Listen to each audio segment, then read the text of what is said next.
Hating gabi, tumunog ang telepono. Isang pamilyar na pangalan ang sumilaw sa madilim na kwarto. Nag-aalinlangan kang sagutin. Ngunit sa huli, nanaig ang isang pamilyar na kahinaan, boses niya. Basag. Puno ng bigat na hindi sayo, pero handa mo na namang akuin. Paulit-ulit na lang ang eksenang ito. Isang ritual ng kadiliman kung saan ikaw ang tagasalo. Ikaw ang kanyang panggabing tawag. Ang kanyang emergency contact para sa kaluluwang nasusugatan. Ang kanyang psychiatrist na walang bayad. Nakikinig ka sa kanyang mga hinaing. Sa mga problema niya sa bagong karelasyon.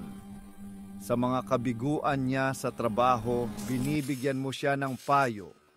Pinapakalma mo ang kanyang bagyo at sa huli, pinupulot mo ang mga basag na piraso ng kanyang pagkatao.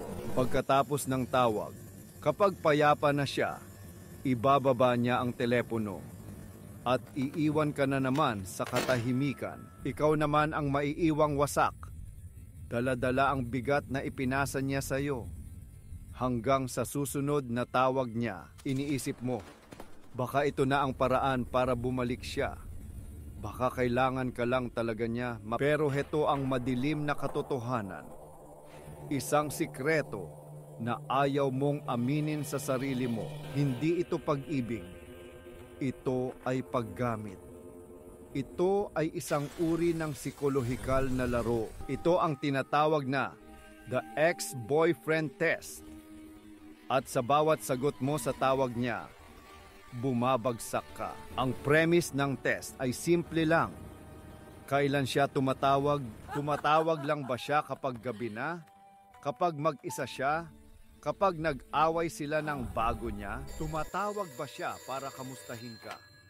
Para alamin kung okay ka lang nang walang kapalit?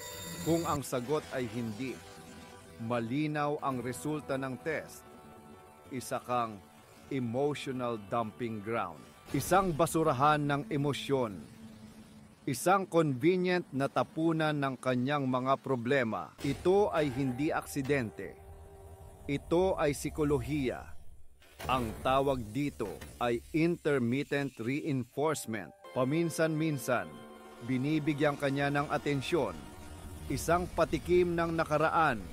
Isang hibla ng pag-asa. At dahil doon, naghihintay ka. Umaasa.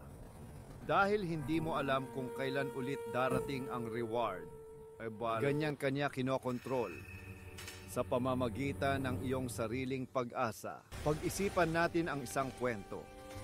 Tawagin natin siyang si Eleonora. Mahal na mahal niya ang kanyang ex. Kahit 1 taon na silang hiwalay, ang puso niya ay nakakadena pa rin sa nakaraan. At tulad mo, tumatawag lang siya kapag may bagyo sa buhay niya. Isang gabi, tumawag siya, umiiyak. Iniwan daw siya ng bago niyang girlfriend. Buong gabi, pinakinggan ni Eleonora. Pinatahan niya. Sinabi niyang magiging okay din ang lahat. Kinabukasan, nag-post siya sa social media. Masayang masaya kasama ang mga kaibigan. Para bang walang nangyari, walang salamat, walang kamusta ka na. Basta, tapos na ang krisis, tapos na rin ang papel niya. Doon niya napagtanto, hindi siya priority, siya ay utility, hindi siya ang aplaya na inuuwian. Siya ang pampalipas alon sa gitna ng bagyo. Ito ang sandali ng pagbabago. Ang pagmulat ng mata sa katotohanan. Paano mo ito tatapusin? Paano ka aalis sa pagiging emosyonal na basurahan? Una, tanggapin mo ang katotohanan. Hindi ka niya mahal sa paraang gusto mo. Ginagamit ka lang niya. Huwag mong sisihin ang sarili mo. Ang empatya mo ay hindi kahinaan. Ito ay isang lakas na inabuso niya. Ikalawa, magtakda ka ng hangganan.